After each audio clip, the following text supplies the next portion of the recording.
은지. 그래. 오늘 내가 너를 꼭 켜고 할 거다.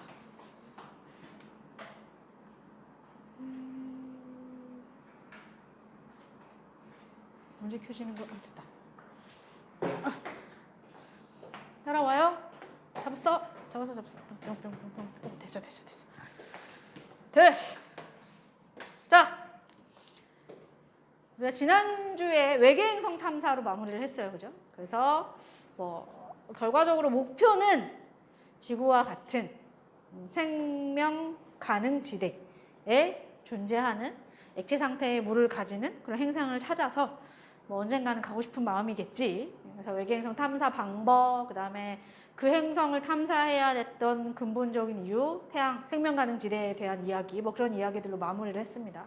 그래서 그 부분에서 제일 중요한 얘기는 이제 탐사 방법에 따라서 어떤 원리를 이용을 했고 관측하는 대상은 무엇이며 그런 것들을 잘 파악을 하셔야 되는 거였어요. 오늘은 이제 뭘 할 거냐면 우리가 이제 이 지금 진행하고 있는 대단원의 제목이 우주잖아요. 그래서 이제 우주의 탄생에 대한 얘기를 할 거예요. 그래서 이게 원래는 탄생에 대한 이야기를 하고 후반부에 가서는 앞으로의 우주가 궁금한 거야. 그러니까 사람들이 과거의 우주의 모습에 대해서 궁금증을 가졌을 것이고 그 궁금증을 해결해가는 과정 중에 그러하다면 앞으로의 우주는 어떤 식으로 이제 달라질까라는 걸 이제 뭔가 예상을 하고자 했겠지. 그런 전체적인 과정을 얘기를 할 건데 그 중에 빅뱅 우주론이라고 우리가 흔히들 얘기하는 과거의 우주, 기본적으로 우주의 탄생이 어디서 어떻게 시작되었을까에 대한 이야기를 해보려고 합니다. 근데 그에 앞서서 뭐가 먼저 나와야 하냐면 이건 이제 우리가 도플러 효과 할 때 한 얘기긴 한데 도플러 효과를 할 때 결과적으로 이제 어떤 파동을 발생하고 있는 파원이 움직이고 있어. 그럼 관측자인 나와 파원 사이의 거리가 변화를 할 때 관측자에서 관측되는 그 파동의 파장에 변화가 생기더라. 멀어질 때는 본래 파동보다 파장이 더 길게 관측이 되고 가까워질 때는 본래보다 파장이 짧게 관측이 되고 이런 변화가 생기더라. 그걸 도플러 효과라고 부른다고 했고요. 우린 그걸 지금 어디다가 지난 시간에 이용을 했냐면 외계행성 탐사 방법 중에 뭐였어? 중심별의 시선 속도 변화를 가지고 이제 이야기를 했어요. 그게 여기서 다시 한번 등장을 하는데 뭘로 나오냐? 외부 은하라는 건 이제 은하라는 애들은 별들이 많이 모여 있는 집중되어 있는 걸 은하라고 부르는데 그 은하에서 별빛이 막 방출되고 있겠죠. 그래서 은하에서 방출된 별빛을 똑같이 스펙트럼 분석을 합니다. 그렇게 했더니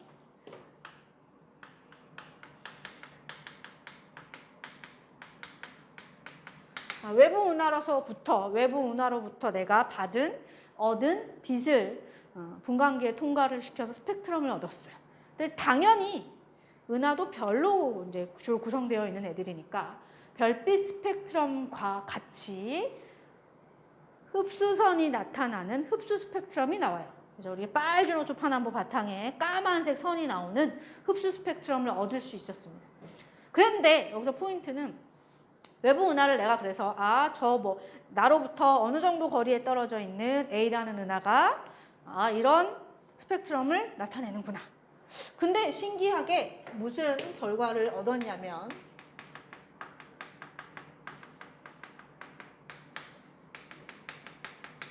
외부 은하로부터 온 별빛 스펙트럼 분석 결과 그 스펙트럼의 흡수선의 위치가 우리 앞서 배운 것처럼 도플러 효과에서처럼 적색 편의가 일어나는 걸 확인을 했어요. 자, 우리 별의 물리량 할 때요, 여러분. 그럼 그거 혹시 기억나요? 그 별의 분광형에 따라 분광 스펙트럼 자체가 조금씩 다르죠. 그죠? 그래서 그걸 가지고 우리가 이제 표면 온도를 예측한다든지 그랬었는데 거기서 보면 특정 물질의 흡수선의 위치가 정해져 있어요. 특정 물질의 흡수선의 위치가 정해져 있습니다. 예를 들면 칼슘이라는 물질의 흡수선의 위치는 어느 파장대에서 이제 까맣게 나와. 그래서 우리가 흡수선을 보면 흡수선의 위치, 굵기, 개수 이런 걸 보면 이 흡수선을 막 방출하고 있는 이제 물질은 이러한 원소들로 구성되어 있구나까지 파악을 하실 수 있어요. 근데 그것의 포인트는 뭐냐? 그 흡수선을 빛을 막 내고 있는 이 물질이 정지 상태라는 가정이야.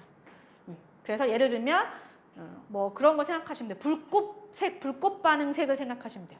우리 중학교 때 그런 거 하잖아요. 자, 염화 나트륨 수용액이 있어요. 소금물.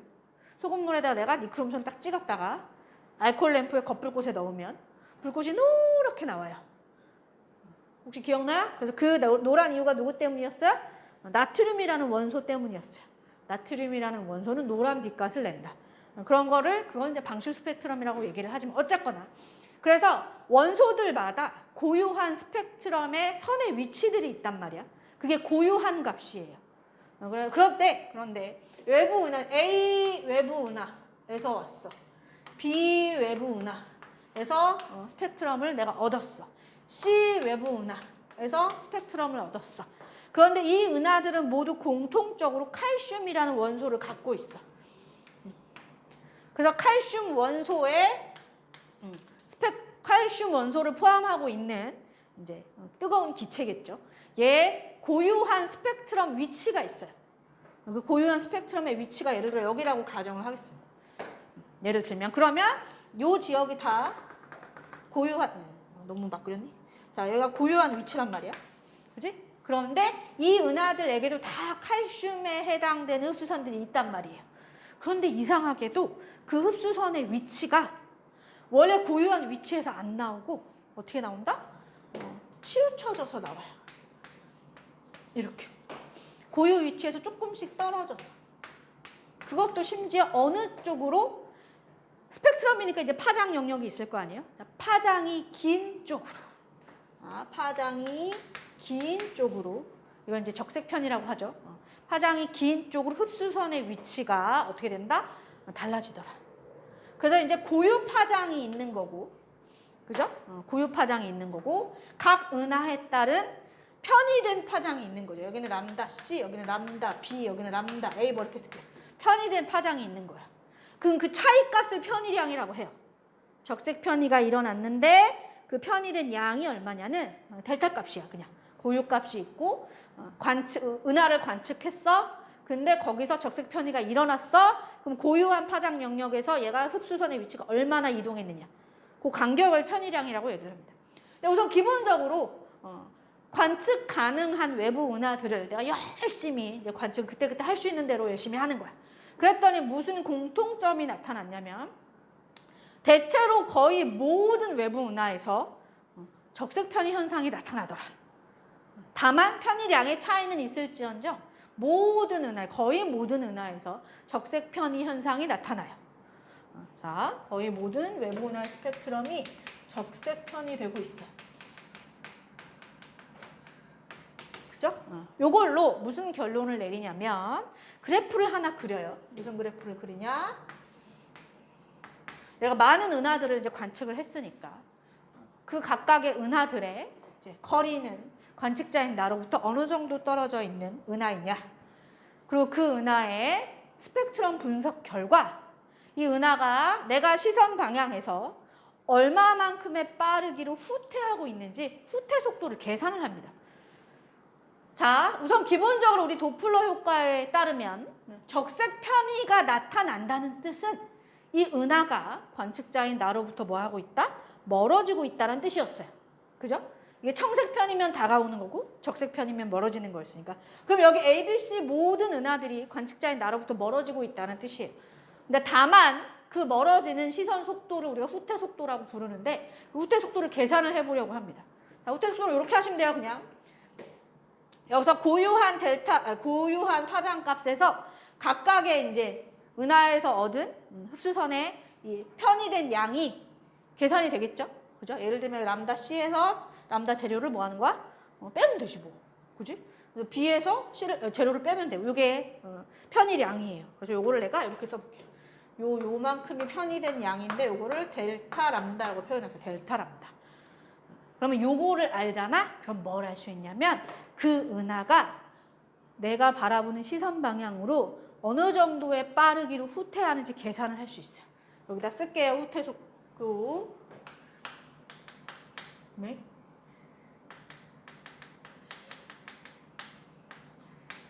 후퇴 속도는 어떻게 구하냐면 고유한 값이 있을 것이고 그에 따른 적색 편이 된 양의 비율에다가 광속을 곱하시면 돼요. 그럼 이게 시선 방향으로의 이 은하의 후퇴 속도가 계산이 됩니다. 자, 근데 내신 과정에서 후퇴 속도를 계산하는 문제는 아직은 선생님이 못 봤는데요. 수능에서는, 그러니까 모의고사에서는 출제가 된 적이 있어요. 편의량을 주고 후퇴 속도를 직접 계산을 하라고. 어쨌거나 그래서 관측 가능한 많은 은하들의 후퇴 속도를 열심히 계산을 합니다.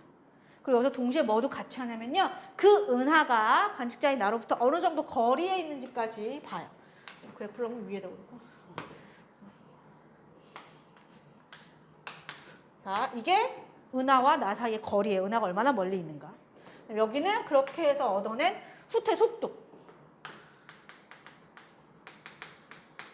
그래서 가로축은 은하와 나 사이의 거리, 그리고 관측된 그 은하의 후퇴 속도를 말 그대로 저런 방식으로 구하는 거야.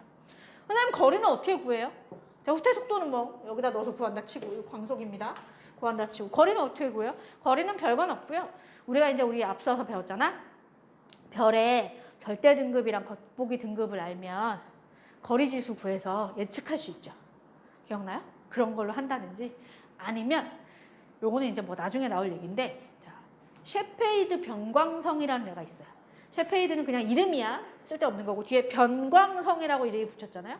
얘가 어떤 애냐면 광도가 변하는 별이야.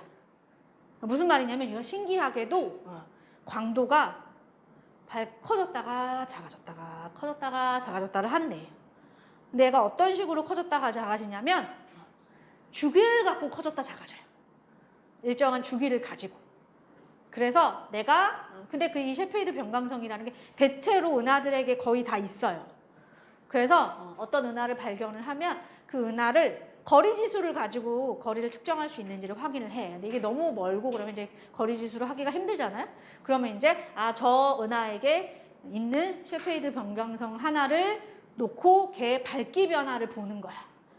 그럼 그 밝기 변화의 주기가 나오겠죠? 그러면 나한테 이미 저 셰페이드 변광성의 주기가 이만큼이면 얘는 이 정도 거리에 있어 라는 정보를 내가 이미 다 자료를 만들어 놨어요. 그래서 그런 식으로 거리를 측정을 합니다. 그래서 과거에는 이 거리를 측정하는 방식마저도 되게 자세하게 나왔었는데 교과가 바뀌면서 그게 빠지고요. 그냥 이러한 방식으로 은하의 거리와 후퇴 속도를 뭐 했다? 그래프에 나타내요. 이걸 한 사람이 누구예요? 이게 허블이라는 사람이에요.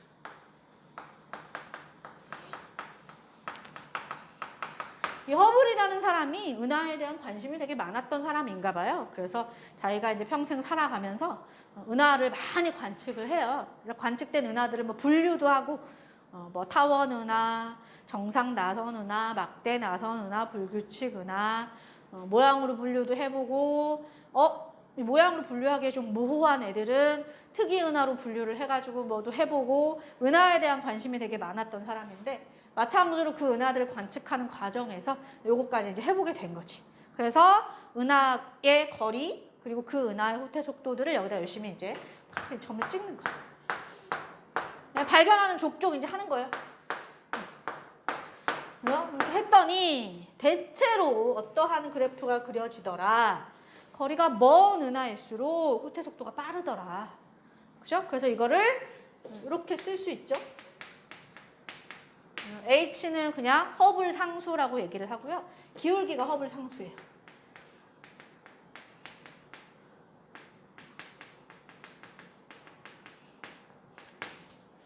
요거를 허블의 법칙을 등장을 하면 이게 허블의 법칙인 거지 이제 얘가. 멀리 있는 은하일수록 후퇴 속도가 빨라. 요거예요. 그러면 은하가 정말로 뛰어가나? 그죠? 우리 집 5세가 사랑하는 경찰차님이 삐뽀삐뽀 하면서 뛰어가잖아요. 그런 것처럼 실제로 은하가 발달려서 뛰어가냐? 그럴 리는 없으니 그 은하를 포함한 우주가 뭐 하고 있구나? 팽창하고 있구나. 당연히 이제 우주에 대한 궁금증을 많은 학자들이 했겠죠. 근데 크게 두 가지로 나뉘고 있었어요. 하나는 팽창하는 우주, 하나는 정적인 우주. 우주의 모습은 과거에나 지금이나 앞으로나 요 상태야 라고 주장을 하는 쪽이랑 아니야. 우주는 팽창하고 있어. 그럼 반대로 말하면 과거에는 뭐였을 거야? 한 점이었을 거야. 이렇게 주장하는 쪽. 팽창 우주론과 정적 우주론이 이렇게 대립을 하고 있던 상황에서 허블이라는 사람이 이 외부 은하의 관측 결과를 이런 식으로 정리를 하면서 결국 뭘로 이제 지지를 받게 되는 거예요? 팽창 우주론이 지지를 받게 되는 거예요. 외부 은하의 이런 현상은 이미 나타나고 있는 거고 그 현상을 설명하기 위해서는 은하가 직접 발달려서 가야 돼. 정적 우주론으로 치면. 그건 아니니까 이 은하를 포함하고 있는 우주가 뭐 하고 있구나? 팽창하고 있구나라고 해서 팽창 우주론으로 이제 마무리가 되고 그 팽창 우주론 안에서 다시 이제 뭘로 나뉘는 거예요? 정상 우주론하고 빅뱅 우주론으로 나뉘는 거지. 그지? 정상 우주론은 팽창을 하기는 하는데 팽창하면서 계속 뭐가 새로 생겨. 근데 빅뱅 우주론은 초기에만 뭐가 빵 만들어졌고 그 이후로는 팽창하는 내내 새로운 물질이 추가되지 않았어. 이렇게 주장을 하는 양방향으로 진행이 되는 거예요. 그래서 되게 결정적인 역할을 했어요. 허블이라는 사람이. 우주의 어떤 과거를 이야기하는 데 있어서. 우주가 과거에 어떤 모습이었을까? 이 얘기를 하는 데 있어서 이 상황에 되게 지대한 역할을 하게 돼요. 기억을 해두셔야 되고요. 그래서 허블의 법칙 자체는 그래프 C까지 같이 하셔야 돼요. 요거를 후퇴 속도가 속도잖아요. 그쵸? 미터 퍼 세크. 당연히 이제 미터 퍼 세크 일은 없잖아요. 그죠? 그래서 그 범위가, 그 속도 단위가 좀 다르게, 뭐 킬로미터 퍼 세크 뭐 이런 식으로 조금 다르게 나올 거고요. 그다음에 상수는 뭐 무셔도 되고 이 거리가 뭘로 나오냐면 이제 뭐로 메가파섹 같은 걸로 나와요. 그러면 그거를 킬로미터와의 관계를 해가지고 잘 따지셔서 허블 상수를 구한다든지 뭐 그런 걸 하실 수 있으면 근데 그건 이제 연습이 필요한 내용이니까 우선 기본적으로 허블이라는 사람이 외부 은하의 별빛 스펙트럼을 관측해본 결과 이 은하로부터 얻은 스펙트럼이 모두 뭐 하더라? 적색 편의 현상이 일어나더라. 그걸 보고 은하들이 뭐 하고 있나 봐? 후퇴하고 있나 봐. 후퇴 속도 계산해 봐야지. 그래서 편의량을 이용해서 속도도 계산을 하고 그리고 다른 어떤 요인들을 이용을 해서 거리를 계산을 해서 거리와 후퇴 속도 사이에 그래프를 그려보았다. 그랬더니 어떤 결과를 얻었어요. 비례관계에 있구나. 멀리 있는 은하일수록 후퇴 속도가 크구나. 그리고 그것을 설명하기 위하여 우주는 팽창하고 있어로 이제 마무리가 되는 거예요. 그래서 이걸 기억을 해 두시되 여기서 이제 추가되는 몇 가지 사항은 그래서 요걸 가지고 이제 허블은 뭐라고 생각을 하냐면 우주가 빛의 속도로 일정하게 팽창했다라고 이제 주장을 해요. 그죠? 이제 허블이 한 건 아니지. 빅뱅이지. 빛의 속도로 일정한 빠르기로 이렇게 팽창을 했다. 그렇게 했다고 가정을 하면 이제 우리는 뭘 구할 수 있냐면요. 이 허블의 법칙을 가지고 우주의 크기나 우주의 나이를 예측해 볼 수 있어요. 그러니까 예를 들면 이런 거 지금이 이제 여기서 우주가 이 점에서 시작을 했어. 그지? 그래서 얘가 쭉 팽창을 해왔단 말이야. 그런데 얘가 뭘로 팽창을 했다고? 빛의 속도로 팽창을 했어. 지금도 그렇게 하고 있어. 그러면 그 제일 끝에 있는 빛의 속도로 멀어지고 있는 은하가 있다라고 가정을 하고 이 은하의 후퇴 속도가 빛의 속도일 때 이 뭘 구하면 돼? 나와 걔 사이의 거리를 구하면 우주의 반지름을 구하는 거야. 그죠? 한 점에서 뭐 했어요? 자, 우주가 여기서 이렇게 점점 일정한 속도로 이렇게 커졌단 말이야. 그지? 예를 들자면 이게 점인 거야, 얘들아. 점이 꼭 이럴 필요는 없어요. 자, 그래서 우주가 여기서 일정한 빠르기로 팽창을 했다. 그런데 얘가 이 팽창하는 속도가 얼마다? 빛의 속도다야, 빛의 속도. 그 얘기는 다시 말하면 요 제일 끝에 빛의 속도로 멀어지고 있는 은하가 있다고 가정을 하면 이 은하가 후퇴 속도가 빛의 속도가 되는 거지. 그치? 그러면 그걸 내가 여기다 넣으면 뭘 구할 수도 있는 거야? 나와 얘 사이에 거리를 구할 수 있잖아요. 그 거리가 곧 뭐가 되는 거야? 현재 우주의 반지름이 되는 거지. 현재 우주의 크기를 예상할 수 있는 거예요.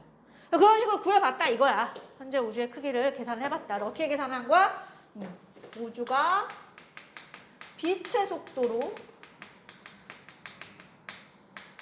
일정하게 팽창을 하고 있다라고 보고 그렇다면 지금 우주의 저 끝은 빛의 속도로 나한테서 멀어지고 있는 거니까 그거를 여기다가 집어넣어서 요 빛의 속 V를 이제 뭐로 놓고 광속으로 놓고 요렇게 하면 요 R 값이 뭐가 되는 거야? 우주의 반지름이 되는 거지. 그래서 요 R이 우주의 반지름이 되어서 허블 상수분의 광속이 뭐가 되는 우주의 크기가 되는 거예요. 저 허블 상수는 이거 기울기라고 그랬잖아요, 여러분. 그죠? 그래서 이거는 말 그대로 내가 하늘에서 은하들을 관측을 해서 이 그래프에 점을 찍어서 하나의 선을 얻는 거야. 평균값을 얻는 거예요. 그래서 그거의 기울기를 측정을 하면 그 상수값을 내가 구하면 그 상수의 광속으로 나눴을 때가 우리가 예상하는 우주의 크기인 거야. 우주의 크기. 그죠? 그리고 나면 이제 난 뭐도 구할 수 있을 거야. 우주의 나이도 구할 수 있죠. 왜? 이만큼 커지는 동안, 즉 우주가 이 한 점에서 h분의 c만큼 갔잖아. 가는 동안 어떤 속도로 멀어졌다 그랬어 내가 지금? 빛의 속도로 커졌다 그랬단 말이죠. 그럼 뭐 속력은 시간분의 이동거리. 그러니까 시간을 구할 수 있잖아. 그죠? 빛의 속도로. 자, 속력은 시간분의 이동거리야. 여기다 넣는 거야. 빛의 속도로 멀어졌고 시간은 이제 이게 우주의 나이겠지. 그리고 얼마만큼 거리가 떨어졌어? h분의 c만큼. 그냥 우주의 크기가 h분의 c라며 아까. 그지? 이렇게 계산을 해. 뭘로 t로 정리를 하시면 돼. 그럼 뭐 나와요? h분의 1. 그래서 이렇게 우주의 나이를 유출한 거야. 그 우주의 나이가 지금 얼마라고 하는 거예요? 약 140억 년, 뭐 138억 년, 뭐 이렇게 얘기를 하죠. 선생님 2억 년이나 차이가 나잖아요. 네, 쓸데없어요. 네. 그쯤 나도 괜찮아요, 여러분. 138억 년, 140억 년, 뭐 이 정도로 얘기를 해요. 그걸 이게 결국엔 이런 식으로 허블의 법칙을 통하여 우리가 지금 관측하고 있는 은하들의 거리와 후퇴 속도 관계로 그래프를 그려서 기울기를 얻어요. 저게 상수값으로 나온단 말이야. 그럼 그걸 가지고 이제 뭘 예상해 보는 거야? 우주의 크기도 예상해 보는 거고 우주의 나이도 예상해 보는 거예요. 그 나이가 얼마인 걸로 예상이 되는 거예요? 138억 년. 그 얘기는 우주의 반지름이 어느 정도 될까요? 빛의 속도로 138억 년을 와야지. 그지? 여기 반지름이 빛의 속도로 간 거잖아. 138억 년을. 이 반지름이 얼마인 거야? 138억 광년인 거야. 그런 정도의 사이즈의 구의 형태이지 않을까라고 예상을 해보는 거죠. 그래서 요거는요, 요 뒷부분은 잘 보시면 우주의 크기도 허블 상수의 역수고요. 우주의 나이도 허블 상수의 역수와 관계가 있어요. 가끔 문제가 나올 때 어떻게 나오냐면 원래 기울기가 이랬는데 뭐 또 외부 은 하나가 또 관측이 된겨. 점을 하나 더 찍었더니 살짝 바뀌었어. 자, 이럴 수 있어요. 관측되는 거에 따라서 계속 추가가 되면 기울기가 조금씩 미세하게 변하는. 살짝 바뀌었네. 그래서 H1, H2 언제 우주의 크기가 또는 나이가 비교를 하라는 거지. 허블 상수가 H1일 때 우주의 나이, 허블 상수가 H2일 때 우주의 나이 누가 더 많을까요? 그렇지. 왜? 우주의 나이는 허블 상수의 역수잖아. 기울기가 크면 젊은 거고 기울기가 작아야 나이가 좀 더 많은 거지. 이 기울기가 크다는 거는요, 더 빠르게 팽창했다는 얘기예요. 간단히 말하면 일정한 속도로이긴 하지만 더 빠르게 팽창을 했다. 그래서 그런 것들을 얘기를 하실 수 있도록 정돈을 좀 잘 해두시면 돼요. 그래서 뭐 아까 얘기한 거 잠시 정리를 하면 결국 이 허블이라는 사람의 허블의 법칙의 등장으로 이제 우주의 탄생에 관련된 여러 가지 이론이 정돈이 되는 거야. 원래는 뭐였냐면 우주는 과거나 지금이나 지금과 같은 모습이야. 정적 우주론을 제안을 했어요. 이게 이제 대표적으로 아인슈타인. 아인슈타인이 이거를 완성을 하시려고 우주 상수라는 걸 막 도입을 해가지고 우주는 과거나 지금이나 현재와 같은 모습이다라고 열심히 주장합니다. 나중에 이제 아인슈타인이 인정을 하죠. 가장 인생 최대의 실수였다. 자, 그 다음에 팽창 우주론이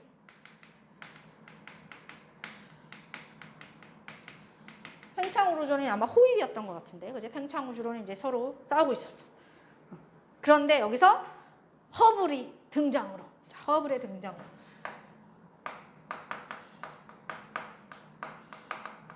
졌어. 그죠? 그래서 팽창 우주론은 맞아. 팽창하는 거 맞는데 그 팽창을 할 때 형태가 조금 달라. 어떻게 달라? 정상 우주론이냐? 빅뱅 우주론이냐?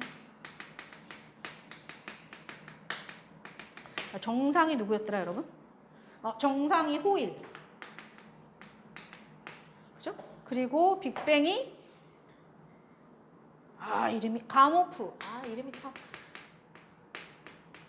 한국말이었으면 더 빨리 했을 것 같은데. 자, 이렇게 주장을 하고 있었어요.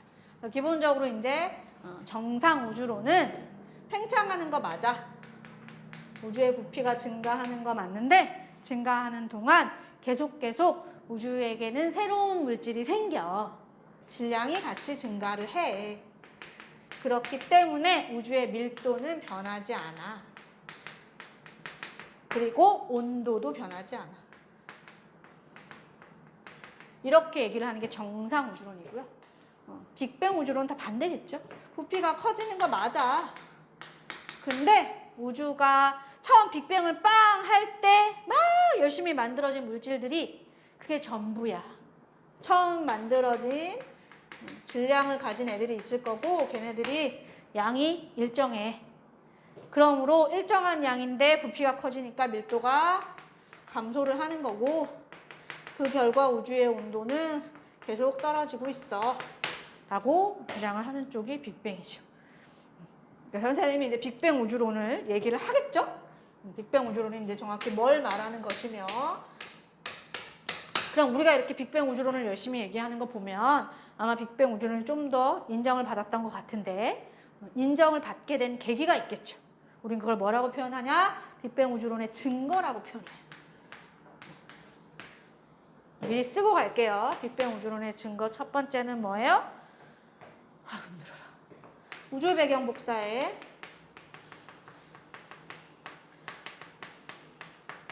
관측이. 이제 우주 배경 복사가 뭔지 이따가 얘기를 해야겠지만 빅뱅 우주론에 따르면 현재 우주에는 우주 배경 복사파라고 하는 전자기파야. 얘도 어떠한 특정한 온도의 특정한 파장을 가지는 빛이 모든 공간에 존재하고 있을 거야 라고 예측을 했는데 그게 긴 세월이 지나 실제로 발견이 돼요. 이거 발견해서 노벨상을 받죠. 펜지어스 윌슨이라는 사람. 펜지어스와 윌슨이야 이라는 사람이. 이분들이 저기 전화기 만드신 분 누구죠? 나 또 생각이 안 나요. 전화기. 그래, 벨. 그래. 그게 생각이 안 나죠. 자, 벨 연구소에서 일을 하시던 분들이래요. 그래서 이제 전화기를 이제 막 열심히 발명을 하고 하던 시기였으니까 뭐를 계속 연구를 하고 있었냐면 결국에는 이제 전화기라는 게 통신을 원활히 하려면 전선에 외부에서 다른 전자기파가 유입이 되면 안 돼요. 내가 쏜 것만 잘 가야 저기서 잘 듣고 잘 받고 할 수 있으니까. 그래갖고 계속 이제 막 사람들이 막 문의를 하는 거지. 왜 자꾸 잡음이 들리냐? 왜 남의 말이 들리냐? 난 우리 둘이 전화를 하겠는데 제가 옆에서 떠들면 그게 같이 들리는 거야. 이상하잖아.